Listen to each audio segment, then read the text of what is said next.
We're excited to bring you a video showcasing another glossy flower border tray mold that we created for 3D resin blooms. For this one, I'm going to be using Bond Craftor Resin along with Resin Inks, Grape Juice, and Sweet Cherry from Octopus Fluids, Castin Craft White Pigment Paste, and there's the Bond Crafters again. I waited till the resin was about 37 degrees Celsius before I took 0.68 ounces out for the white, and I used 6 drops of the casting craft. That's roughly about 20 grams. I'd mixed up 3 ounces total, so that left me 2.3 for the bottom there for me to put my drops in of resin ink, which is just perfect for this size mold. And we're excited about these molds because it gives you a border around your bloom area that you can fill with mica or glitter or glass. I've already created one with a glass border, and for this one I'm going to do glitter just to give it a different look. So by the time I poured the base, it was at 38 degrees. I find that the higher it is, 38, 39, 40 even, the resin inks stay in place and they don't dissipate in the resin. And there I'm just putting some crushed glass and glitter into the center. I love the shape of this little mold. This mold is about, I think, 7.25 inches, and the other one we have is 8.25 inches.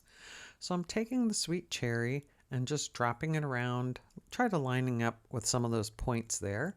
And then I'll be taking the grape juice in the opposite little areas. Just 1 drop each is all you need. And I found using Bond Craftor Resin, it makes your white so white. The white doesn't tend to blend in with the colors. And I just did this as a basic bloom shape where you just circle concentrically out from the center, or starting in the center and going out.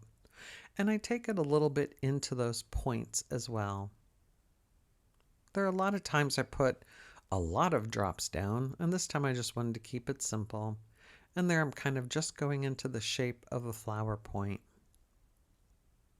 Pretty simple. And then I'm just going to take a silicone pen and draw in to the center. Not touching the bottom of the mold, but just dragging through the colors there to create the bloom. And once I go from the outside in, I think I come from the inside out to those inner points. Where am I going? I guess I'm going right there. I do this late at night, so sometimes I go, what was I doing there? But we figure it out eventually. And these colors just blend perfectly together, the sweet cherry and the grape juice. Gotta love those purples and pinks. There I'm just going to go in and fix that white area, something I've never done before, but it looked like it was kind of pulling in on a few little spots, so I just dragged the white back out. You don't have to do that. I was just being anal retentive. Okay, quit messing with it.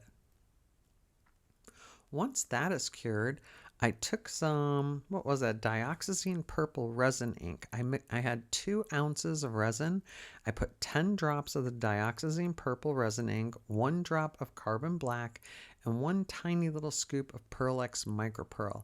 I wanted a rich purple color for the back to set off the purple and the pink that are already in the bloom, because my glitter was going to be silver. Oh, and that wasn't 2 ounces of resin. This was 5 ounces of resin for the back, not 2. I think I said 2. See, it's late again, so I don't know what I'm saying. 5 ounces for the back. And there I'm just tapping to try and get rid of some air bubbles. And this mold has a glossy surface for the bloom, but the edges and the sides are a textured matte surface. So it looks a little bit different than the glossy center. And here you have to get it out of that little border area, so that's why it takes a little bit of an effort to pull it out. But it comes out easily.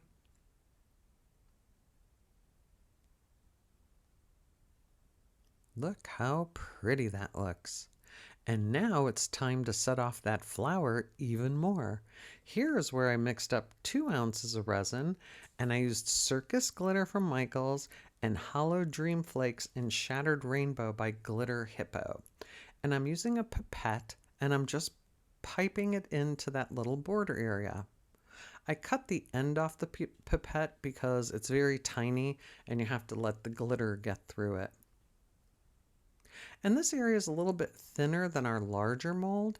You can put glass in here. I have done glass in it, but I wanted this to be different than the first one I did. So the first one I did the glass border, and this one I chose to do the glitter. But there's so many different combinations you can do. You could do a light colored background and then put dark glitter in the border area. But I just think this just, quote, elevates your resin art so it doesn't look like everybody else who pours in the same molds. You want your stuff to look different if you hope to sell it and have it stand out from everybody else's. And once the glitter's in there, of course I speed ramped this up because you didn't want to see me doing this for 20 minutes. I just took a little toothpick and made sure it got down in little crevasses.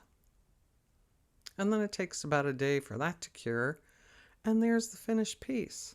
I think that turned out beautiful, and that glitter really sets off the flower from the purple edges and the purple background. If you want your resin art to stand out from the crowd, give one of our glossy flower border tray molds a try today.